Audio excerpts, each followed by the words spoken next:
배워서 남주는 지호학사의 오디오북에 오신 것을 환영합니다.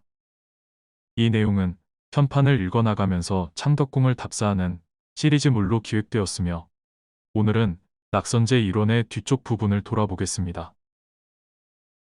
시원한 곳에 오른다는 뜻의 상량정은 낙선제 건물의 정북 쪽에 있으며 낙선제 후원 권역에서도 가장 아름다운 곳으로 손꼽힙니다. 궁궐지와 동궐 도형에는 여섯 모퉁이의 정자로 평월루이다 라고 설명이 되어 있어서 원래 이름은 먼 나라와도 평화롭게 지낸다는 고차원의 뜻을 가진 평월루였음을 알 수 있습니다. 또한 평월루 현판은 현재 국립고궁박물관 수장고에 소장되어 있습니다. 정자의 이름이 나름대로 깊이 있는 뜻의 평월루에서 아주 가벼운 존재감의 상량정으로 이름이 바뀐 것은 일제강점기였습니다. 그 때문인지 상량정 현판 글씨는 궁궐 내에서 보기 드물게 왼쪽에서 오른쪽으로 쓰여 있습니다. 상량정의 북쪽 바로 앞에는 벽면 전체가 판벽으로 되어 있는 긴 맞배지붕 건물이 있는데 그 속에서 다량의 도서가 발견되었기에 서고 용도로 추정이 되며 바로 옆에 있는 승화로와도 관련이 있을 것으로 짐작됩니다. 한가하고 고요한 집이라는 뜻의 한정당은 상량정과 취운정 사이에 있는데 석복헌의 뒤쪽에 해당합니다. 주변의 승화로, 상량정, 취운정의 이름이 모두 누정 양식의 건물임을 가리키는 데 비해 한정당은 평범한 정각의 이름입니다. 그러나 실제로는 경관이 좋은 높은 곳에 위치해 있으면서도 앞쪽에는 담장이 없이 완전히 개방된 구조라서 심적으로 아주 상쾌함을 느낄 수 있습니다. 다만 기단의 바닥면이 전돌이 아닌 타일 형태로 되어 있고 일부 창에는 유리로 마감을 하는 등 전통 건축 방식에서 벗어나는 점이 있어서 20세기 이후 일제강점기에 만들어진 것으로 보입니다. 낙선제 후원의 동쪽 끝에는 창경궁까지도 내려다볼 수 있는 비취색 구름의 정자인 취운정이 있습니다. 수강제의 뒤쪽에 있는데 건물에는 현판이 걸려 있지 않습니다. 한정당과 상량정은 동골도에서 보이지 않지만 취운정만큼은 동골도에도 나올 정도로 연륜이 꽤 오래된 건물임을 알 수 있습니다. 상량정으로부터 한정당, 취운정에 이르는 동안 언덕이 점점 낮아지기 때문에 취운정 앞마당에서 남쪽을 내려다본 풍경은 바로 앞에 수강제 용마루가 눈높이에 걸립니다. 동골도에서는 취운정 마당에 앙부일구 한 개가 놓여 있는 것이 이채롭습니다.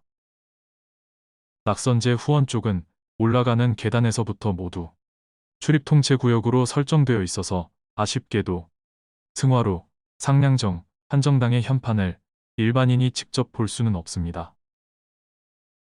낙선제 건물의 뒤쪽으로 돌아 들어가면 넓지 않은 공간에 몇 가지 조경용 석조물이 있는데 그중 글씨가 새겨진 것이 몇 개 있습니다.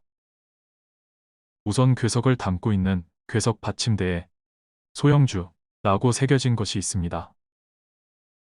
작은 영주라는 뜻인데 여기서 영주는 중국 전설에 나오는 상상 속의 삼신산 중 하나입니다. 나머지 두 산은 복례산과 방장산입니다. 결국 소영주 궤석은 낙선제가 신선이 사는 세계임을 나타내고자 하는 조경용품입니다.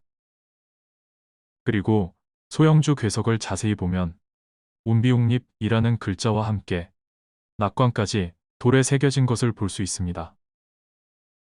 낙관은 일부가 깨져서 판독이 어렵지만 내 글자는 잘 보입니다. 운비옥립을 글자대로만 해석하면 구름이 날고 옥이 서 있다 라는 뜻인데 당나라의 시인 두보가 흰 매를 노래한 다음의 19절에서 따온 것입니다. 운비옥립 진청추 풀이하면 흰 매가 날 때는 구름이 나는 듯하고 앉아 있을 때는 옥이 서 있는 듯하니 맑은 가을이 극치에 달하는 도다. 소영주 궤석분 옆에는 전서체로 금사연지라고 쓰여 있는 대형 석조가 있습니다. 직역하면 검은고를 연주하고 역사책을 읽는 벼루같이 네모난 못이라는 뜻입니다.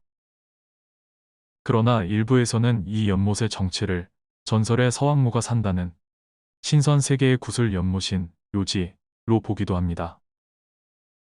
그래야 바로 옆에 삼신산인 영주산과 더불어 음양의 조화가 잘 된다는 뜻입니다. 그런 취지로 묘지 안에 삼신산을 연출한 완벽한 사례는 창경궁 통명전 바로 옆에 돌 연못에서 찾아볼 수 있습니다. 아무튼 이 모든 것이 낙선제, 더 나아가 창덕궁이 신선 세계임을 나타내고자 하는 조경장치로 볼 수 있습니다. 확대경을 설치한 뒤 그 속에 여러 재미나는 그림을 돌리면서 구경하는 장난감인 묘지경이라는 말도 신선 세계에 묘지라는 말로부터 생겨난 것입니다. 한편 승화로 마당에도 대형 석조가 있는데 향천연지라고 쓰여 있습니다. 직역하면 향기로운 샘물과 벼루같이 네모난 못이라는 뜻입니다. 완당 전집에 실린 추사 김정희의 시 샘물 마시고 글 읽으니 글도 향기롭고 샘도 향기롭네 라는 구절을 떠오르게 합니다. 원문을 한번 살펴보겠습니다. 음천 독서 서양 천양 풀이하면 샘물 마시고 글 읽으니 글도 향기롭고 샘도 향기롭네. 오늘은 여기까지입니다. 지금까지 배워서 남주는 지우학사였습니다.